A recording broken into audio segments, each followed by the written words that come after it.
सद्गुरुदेव की जय। शब्द क्या है? समस्त ज्ञान का आधार शब्द है। संसार में जब कुछ नहीं था तब परमात्मा और शब्द थे। शब्दों की स्थिति जीवन से पूर्व की है। परमात्मा को शब्द के द्वारा ही प्राप्त किया जा सकता है। शब्द के उच्चारण से सभी एक दूसरे के संपर्क में आते हैं। मानव सभ्यता के विकास में शब्द का विशेष योगदान रहा है। साहित्य, संस्कृति, विद्या, कला और सद्ग्रंथों के बोध भाव का प्रचार प्रसार शब्दों के द्वारा ही हुआ है। शब्द जीवन की अनमोल संपदा है। शब्द वाणी के बिना कोई भी कार्य संभव नहीं है। संसार माया से पूर्ण है। माया को अज्ञानी लोग नहीं पहचान सकते। गुरु के शब्द शिष्य को अज्ञानता के अंधकार से मुक्त करते हैं। कबीर साहब जी अपने साखी में बताते हैं, सार शब्द जाने बिना जीव परले में जाए, काया माया थिर नहीं शब्द लेहु अर्थात परम सत्य के शब्द ज्ञान के बिना यह जीव प्रलय प्रभाव यानी कि मृत्यु चक्र में पड़ जाता है।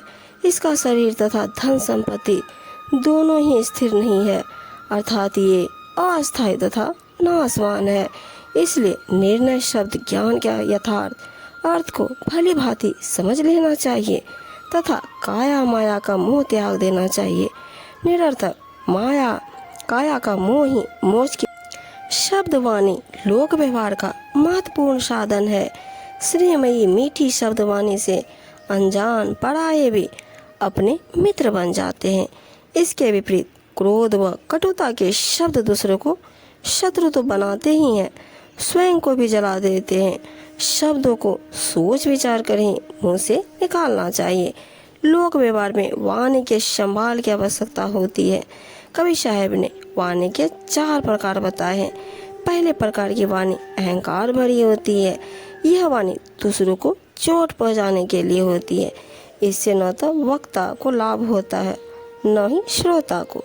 दूसरी वाणी छद्म वाणी है जो सुनने में मीठी परंतु भीतर से तीसरी वाणी अस्पष्ट होती है जिसमें सहज सरल भावना भरी होती है। यह वाणी अत्यंत पारदर्शी होती है। चौथे प्रकार की वाणी को संभाल कर बोला जाता है। इसमें छल नहीं होता, केवल शिष्ट सज्जा होती है। संत इसी महत्ता शक्ति और शील संपन्न वाणी का प्रयोग करते हैं। कुटिल वचन नहीं बोलिए, शीतल बन ले चीनी, गंगा जल शीतल भया पर्वत फोड़ती नहीं। कबीर साहब जी कहते हैं, कभी भी कड़वे व तीखे वचन नहीं बोलने चाहिए। शीतल व मधुर वचनों को समझो, परखो तथा उन्हीं का उच्चारण व प्रयोग करो। पावन शीतल गंगा जल को देखो, उस शीतल जल ने पर्वत फोड़कर अपना मार्ग बना लिया है। अर्थात मधुर वचनों द्वारा हम कठोर हृदय वाले व्यक्ति से भी कर्षित कार्य सिद्ध कर सकते हैं। शब्द कहे सो कीजिए, बहुत गुरु लवार, अपने अपने लाभ को ठोर ठोर बटपार। जो उचित है, सत्य है तथा जो निर्णय शब्दों से कहा जाता है उसी के अनुसार कर्म करो। अधिक बोलने वाले वंचक एवं तथाकथित साधु का रूप वेश धारण करने वाले प्रपंचिक गुरु बहुत हैं। वे अपने अपने स्वार्थ व लोभ के कारण जगह जगह दूसरों को ठगते फिरते हैं। अर्थात उनसे सावधान रहकर सच्ची सद्गुरु की शरण में जाना चाहिए। सोई शब्द निजसार है, जो गुरु दिया बताए, बलिहारी व गुरु उनकी शीश भी योग न जाए।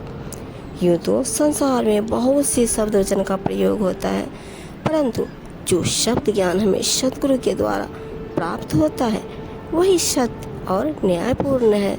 उस गुरु की बलिहारी है, उसको सर्वस्व समर्पित है, जिसका दिया हुआ ज्ञान उपदेश तथा समृद्ध शिष्य व्यर्थ न जाए। खोद खाद धरती सहे, काट कुट बन राय, कुटिल वचन साधु सहे, और से सहा न जाए। कबीर साहब जी बताते हैं, सहनशील धरती को कितना भी खोदो यह धरती सब सहन कर लेती है। कितना भी कुल्हाड़ा चलाकर पेड़ों को काटो, चीरो व फाड़ो, जंगल के वन सब सहन कर लेते हैं। इसी प्रकार दुर्जनों के कठोर व कड़वे वचनों को केवल साधु संत ही सहन कर पाते हैं, परंतु समाज जन से वह सहन नहीं होता, दूसरे लोगों से लड़ाई झगड़े की संभावना बनी रहती है। यही बड़ाई शब्द की, जैसे चुंबक भाई, बिना शब्द नहीं उबड़े, केता करे उपाय। साहिब जी बताते हैं, सत्य न्याय के ठोस शब्दों की महिमा चुंबक एवं लोहे के समान होती है।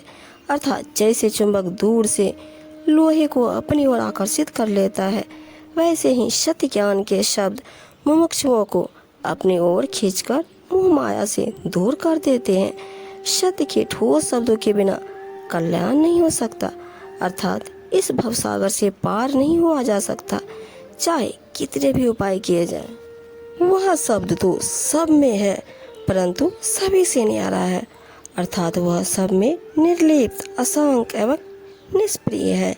जीव जंतु एवं जल थल सभी में, अथवा जल थल और नभ के सभी जीव जंतुओं में बोलने वाला शब्द व्याप्त है। वह शब्द सबके भीतर विद्यमान होने से सबके निकट है, परंतु उसका यथार्थ ज्ञान न होने पर सभी से दूर है। जिसने मन से उसका जैसा विचार किया, उसने उसको वैसा ही माना। सद्गुरु के उपदेश अनुसार साधना अभ्यास द्वारा जो साधक जनसार शब्द का ज्ञानुभव पा जाता है, वह सभी भ्रांतियों से मुक्त हो जाता है। फिर वह किसी नेम आचार के बंधन में नहीं पड़ता, वह स्वतः सदाचार युक्त आदर्श रूप हो जाता है। सतगुरु कबीर साहिब जी कहते हैं कि हे भाई संतो, सुनो, जो आसार को छोड़कर उस सार शब्द को ग्रहण करे, वही हमारा सच्चा विवेक की साधक है।